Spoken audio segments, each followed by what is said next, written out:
मेरे सभी मदरसा आधुनिकरण शिक्षक साथियों को मेरा नमस्कार। मैं पंकज मिश्रा, मदरसा आधुनिक शिक्षक। दोस्तों, जैसा कि आप जानते हैं कि मदरसा आधुनिकरण शिक्षकों की समस्या काफ़ी गंभीर विषय बना हुआ है और उसके समाधान के लिए एकता की टीम हर संभव प्रयास कर रही है कि कितना जल्दी हो सके उतना जल्दी इस समस्या का समाधान किया जा सके। इसी कड़ी में हमारे प्रदेश सलाहकार इसरार अहमद इदरीसी साहब ने बहुत सकारात्मक कदम उठाए हैं। उसका रिजल्ट आप लोगों को बहुत जल्द आपको दिखाई देगा, क्योंकि इसरार अहमद इदरीसी साहब अपने स्वास्थ्य को नज़रअंदाज करते हुए भी आपकी समस्या के समाधान के लिए हर संभव वो प्रयास कर रहे हैं कि जहां से हमारी समस्या का समाधान हो सके। पूरी एकता की टीम आपके समस्या के समाधान के लिए बराबर लगी हुई है। और दोस्तों, आप विश्वास रखिए, एकता टीम के प्रदेश अध्यक्ष अशरफ अली उर्फ सिकंदर बाबा के नेतृत्व पर, उनके संघर्षों पर, कि आपको बहुत जल्द सफलता मिलेगी। हमारे बहुत से शिक्षक साथी काफ़ी परेशान हो रहे हैं। मैं उनसे कहना चाहता हूं कि आप लोग थोड़े दिनों तक और धैर्य बनाए रखें और आप लोगों को बहुत जल्द कुछ अच्छी खुशखबरी सुनने को मिलेगी। और बकाये को लेकर के भी कुछ अपडेट है, आज उस सभी पहलुओं पर आपसे हम विस्तार से बात करेंगे। दोस्तों, कुछ शिक्षक साथियों ने कमेंट किया था, मैं उनका नाम सहित शाम वाली वीडियो में जिक्र करूंगा, लेकिन उससे पहले बहुत इंपॉर्टेंट चीज़ें उस पर मैं बात करना चाहता हूं।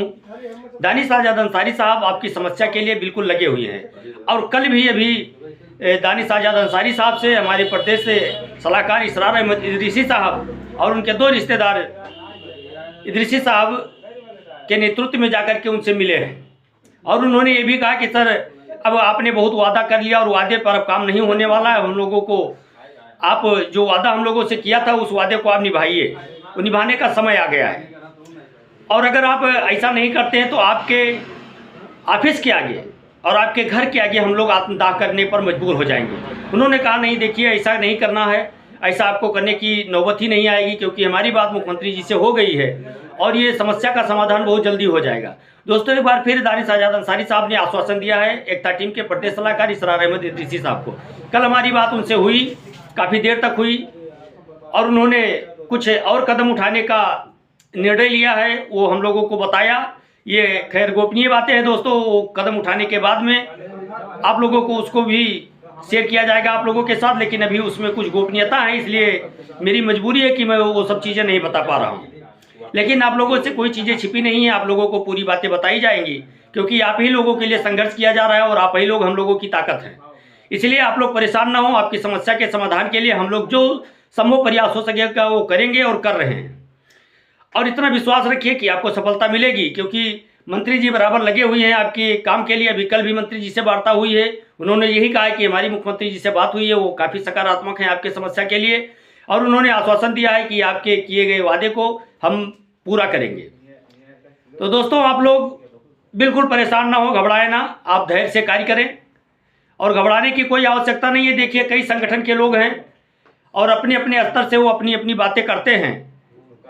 एक शिक्षक साथी ने कल मुझे कहा था कि आप शिक्षकों का उत्पीड़न कर रहे हैं, तो मैंने उसको चैलेंज किया था कि आप मुझे बताइए कि 24,000 शिक्षकों में एक शिक्षक आप खड़ा कर दीजिए एविडेंस के साथ कि पंकज मिश्रा ने हमारा उत्पीड़न किया है, मैं उसी दिन आपका गुलाम हो जाऊंगा, जो आप कहेंगे वो करूंगा। लेकिन अभी तक उन्होंने चैलेंज हमारा स्वीकार नहीं किया है, क्योंकि वो फर्जी आरोप हमारे ऊपर लगा रहे थे। कह रहे ऐसे आरोप लगाने वाले निकम्मे लोग पड़े हुए हैं, उनसे कोई फर्क पड़ने वाला नहीं है। आप लोगों से मैं बताना चाहता हूं कि आपकी स्कीम जनवरी के कैबिनेट की जब बैठक होगी उसमें पेश किया जा सकता है और फरवरी में उसका बजट भी जारी होगा। बजट सत्र चलेगा, उसमें आपके लिए बजट का प्राविधान किया जा सकता है। हालांकि ये उम्मीदें हैं, भी ये एग्जिट न्यूज नहीं है, क्योंकि अभी ये संभावनाएं हैं। इसको आप एकदम से 100% मान के मत चलिएगा मेरे भाई, ये उम्मीद है। क्योंकि काफ़ी शिक्षक साथी, अगर उम्मीदों पे बात किया जाता है तो काफ़ी शिक्षक साथी कमेंट करने लगते हैं, फ़ोन करके पूछने लगते हैं कि आपने ऐसा कहा था, लेकिन वो ये नहीं देखते हैं कि मैंने कहा क्या था। वो टाइटल देख करके और मेरे पास कमेंट करते हैं, तो उनके लिए तो खैर वो जाने क्यों कर देते हैं। उनको देखना चाहिए वीडियो देखने के बाद में वो पूरी बातें देखें, उसके बाद में कमेंट करें तो अच्छा लगता है। लेकिन उनके लिए मैं बता दूं कि हम लोग आखिरी समय तक कोशिश करेंगे और ये कोशिश जब तक जारी रहेगी जब तक हम लोगों की समस्या का समाधान नहीं हो जाता है। और हमको पूर्ण विश्वास है मंत्री जी के आश्वासन पर, आपके संघर्षों पर और सिकंदर बाबा के नेतृत्व क्षमता पर पूर्ण विश्वास है कि हम लोगों का कार्य होगा। और बकाये को लेकर के अपडेट है दोस्तों, 8 तारीख को इलाहाबाद हाई कोर्ट में जो राज्य सरकार ने रिव्यू पिटीशन डाला था उसके आखिरी बहस है। और उस बहस में इलाहाबाद हाई कोर्ट के द्वारा बताया गया है सरकार को कि ये आपका आखिरी डेट है, इसके आगे आपकी डेट नहीं बढ़ पाएगी और आप दोनों अपनी जवाबदेही तय करें कि केंद्र सरकार और राज्य सरकार मिलकर के कितना कितना पैसा देती है। अब मुझे फैसला सुनाना है, ये कोर्ट ने उनको आदेशित किया है। अब केंद्र सरकार और राज्य सरकार ऐसी सूचना मिल रही है कि दोनों इस विषय पर एक मीटिंग करने वाले हैं, राज्य स्तरीय और केंद्र स्तरीय। उस पर मीटिंग होने के बाद में वो अपना जवाब लगाएंगे। लेकिन ये सरकार के लिए दरवाज़ा बंद नहीं होता है। अगर सरकार देना चाहेगी तो इसी आदेश पर दे भी सकती है, अगर नहीं देना चाहेगी तो उसके लिए आगे का रास्ता भी सुप्रीम कोर्ट बाकी है दोस्तों। लेकिन अधिकतर मामले ऐसे आए हैं कि जो रिव्यू में गई है सरकार और दोबारा जो आदेश हुआ है उस पर उन्होंने अपनी संतुष्टि जाहिर की है। इसलिए हम लोग उम्मीद कर सकते हैं कि हम लोगों का काम 8 तारीख को जो इलाहाबाद हाई कोर्ट में हम लोगों का फाइनल डेट है उस दिन सुनवाई होगी और उसी दिन हम लोगों को आदेश भी मिल जाएगा। अगर ऐसा हो जाता है तो शिक्षक हित में काफ़ी सराहनीय कार्य होगा और काफ़ी उससे राहत मिलेगी।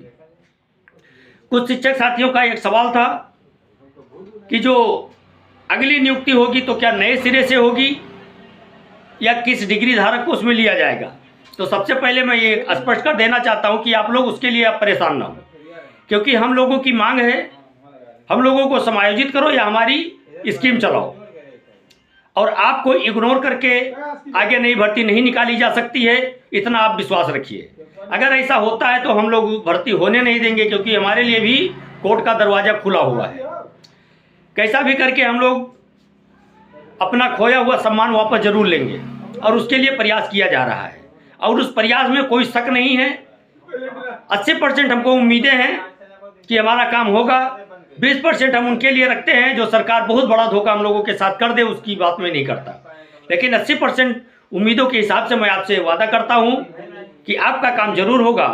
अगर आवश्यकता है तो आपको धैर्य बनाने की है, सिकंदर बाबा के सहयोग करना है, सिकंदर बाबा के फैसले का इंतजार करना है और हम लोग बहुत जल्द कामयाब होंगे, इसमें कोई दो राय नहीं है दोस्तों। कुछ शिक्षक साथी ने कहा था कि हमारे प्रबंधक अपनी मान्यता वापस कर रहे हैं। तो जैसा कि मैंने इससे पहले भी वीडियो में बता दिया है कि प्रबंधक अगर अपनी मान्यता वापस कर रहे हैं तो मान्यता वापस करके वो छुट्टी नहीं पाएंगे। मान्यता वापस करने के बाद उनके ऊपर जांच भी लगेगी कि आप मान्यता क्यों वापस कर रहे हैं और अभी तक आपने कितना पैसा सरकारी मद का लिया है। तो ये सब चीज़ें हैं दोस्तों।